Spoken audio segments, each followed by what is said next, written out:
Hello guys, welcome to Moriya medical education. आज हम लोग जानेंगे कि नर्सिंग ऑफिसर्स जो है क्या होता है, उसकी योग्यता क्या होती है, उसकी सैलरी कितनी होती है, नर्सिंग ऑफिसर्स बन करके आप किस किस फील्ड में वर्क कर सकते हैं, उसका सिलेक्शन प्रोसेस कैसे होता है। इन सब चीज़ों के बारे में आज हम लोग डिटेल में हम बताएंगे आपको। इस वीडियो में लास्ट तक बने रहिएगा और चैनल को अगर सब्सक्राइब नहीं किए हैं तो सब्सक्राइब कर लीजिएगा। तो जैसा कि आप लोग जानते हैं, नर्सिंग ऑफिसर जो है एक बहुत ही अच्छी पद है आज की ज़िंदगी में, क्योंकि आप लोग जानते हैं कि मेडिकल फील्ड जो है वो कितना इम्पोर्टेंट है हमारे आज के जीवन में। तो नर्सिंग ऑफिसर्स बन करके आप अपने देश की सेवा भी कर सकते हैं। तो चलिए हम आपको अब पूरी जानकारी देते हैं।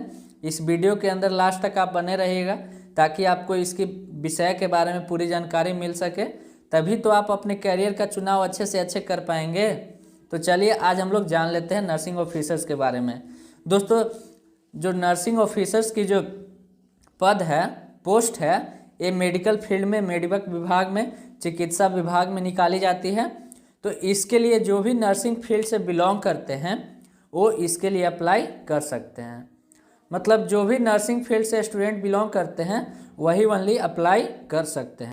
और जो नर्सिंग ऑफिसर्स का जो पोस्ट होता है वो काफ़ी हाई क्वालिटी पोस्ट होता है, मतलब उच्च स्तरीय पद होता है। उसके अंडर में आदमी मतलब नर्सेज जो है वर्क करते हैं। तो चलिए हम बात करते हैं आगे कि नर्सिंग ऑफिसर्स की जॉब आप किस किस मेडिकल फील्ड में कहाँ कहाँ कर सकते हैं। तो मेडिकल ऑफिसर्स जो है, नर्सिंग ऑफिसर्स की जॉब आप हॉस्पिटल में कर सकते हैं, मेडिकल कॉलेज में आप कर सकते हैं, गवर्नमेंट पॉलीक्लिनिक में आप कर सकते हैं। जैसे हेल्थ रिलेटेड गवर्नमेंट जो है कुछ कुछ मिशन निकालती है, तो उसके अंदर आप नर्सिंग ऑफिसर्स की जॉब कर सकते हैं। साथ ही आर्मी हॉस्पिटल के अंदर कर सकते हैं। Steel authority of India limited hospital के अंदर आप काम एज ए नर्सिंग ऑफिसर्स की तरह कर सकते हैं। तो अब हम लोग बात करते हैं कि नर्सिंग ऑफिसर्स की भूमिका क्या होती है, आखिर उसका रोल क्या होता है नर्सिंग ऑफिसर का। तो नर्सिंग ऑफिसर्स का रोल है कि जो भी हॉस्पिटल है या हेल्थ सेंटर में नर्सिंग ऑपरेशन के संदर्भ में किस तरीके से आप अपना भूमिका निभा रहे हैं, इसको पर वर्क करना है। ये सबसे इम्पोर्टेंट चीज़ होती है कि किसी भी हॉस्पिटल या हेल्थ सेंटर में आप नर्सेज लोगों को किस तरीके से आप उनको मतलब बता रहे हैं, किस तरीके से आप गाइडेंस दे रहे हैं, ये बहुत ही इम्पोर्टेंट होती है।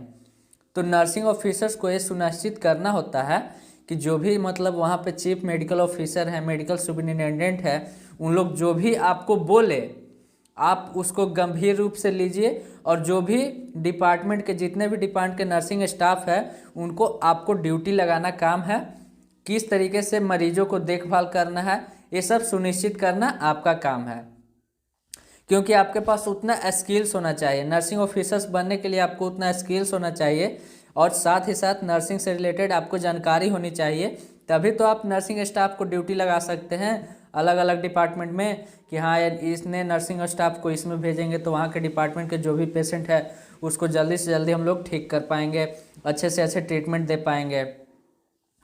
तो जो भी मेडिकल ऑफिसर हैं, मेडिकल सुपरिटेंडेंट है, उन लोग के निर्देशक के अनुसार आपको अस्पतालों में जो है नर्सिंग सुविधा सुनिश्चित करना चाहिए कि उतना आपको अंदर एबिलिटी होना चाहिए कि हाँ जो भी नर्सिंग सुविधा उसको हम सुनिश्चित कर सकें।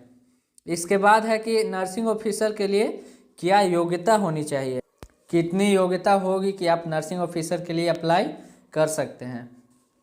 तो नर्सिंग ऑफिसर्स वही लोग अप्लाई कर सकते हैं जैसे कि जो भी यूनिवर्सिटी या कॉलेज से वो डिग्री प्राप्त कर रहे हैं वो मान्यता प्राप्त कॉलेज होना चाहिए। जैसे मान लीजिए जीएनएम कोई किया है, जनरल नर्सिंग एंड मिडवाइफरी, तो कॉलेज या यूनिवर्सिटी, जो भी कॉलेज या यूनिवर्सिटी से किया है वो मान्यता प्राप्त होना चाहिए। मान्यता प्राप्त कहने का मतलब कि इंडियन नर्सेज काउंसिल से हो, या फिर जिस स्टेट में है उस स्टेट से वो मान्यता प्राप्त होना चाहिए। तो किसी भी मान्यता प्राप्त कॉलेज से आपके पास जीएनएम की डिग्री हो, या फिर बीएससी नर्सिंग की डिग्री हो, मतलब बैचलर ऑफ नर्सिंग की डिग्री हो, या फिर पोस्ट बेसिक बीएससी नर्सिंग की डिग्री हो, तो आप इस तीनों में से कोई एक डिग्री आपके पास है तो आप नर्सिंग ऑफिसर्स के लिए अप्लाई कर सकते हैं। अगर हम लोग एज की बात करते हैं तो मिनिमम एज जो है नर्सिंग ऑफिसर्स की वो है 21 ईयर्स। अगर आप 21 साल के हो जाते हैं, आपके पास अगर जीएनएम या बीएससी नर्सिंग या पोस्ट बेसिक बीएससी नर्सिंग की डिग्री है तो आप अप्लाई नर्सिंग ऑफिसर के लिए कर सकते हैं। और इसकी जो मैक्सिमम एज है वो है 35 ईयर्स, मतलब 21 टू 35 के बीच में आप कभी भी इसके बीच में अगर एज आपका है तो आप अप्लाई कर सकते हैं। ऐसे मतलब एससी एसटी के लिए जो है एज थोड़ा सा बढ़ाया गया, 40 वर्ष तक उन लोग अप्लाई कर सकते हैं। अब हम लोग बात करते हैं कि नर्सिंग ऑफिसर जो है, नर्सिंग ऑफिसर्स का चयन किस तरीके से होता है, उसका क्या प्रक्रिया होता है, इसको हम लोग जानते हैं। तो ऐसे मतलब आमतौर पे बात करें तो पहले जो है नर्सिंग ऑफिसर्स की डिग्री या सर्टिफिकेट पे उन लोग का हो जाता था, या फिर रिटन एग्जाम होता था या पर्सनल इंटरव्यू से हो जाता था। लेकिन अब जो है अब फॉर्म फिलअप होती है, सीएचओ की फॉर्म आती है, उसके बाद है कि सीएचओ है, नॉर्सेट है, इन सब चीज़ों की जो है नर्सिंग से रिलेटेड फॉर्म आती है नॉर्सेट की।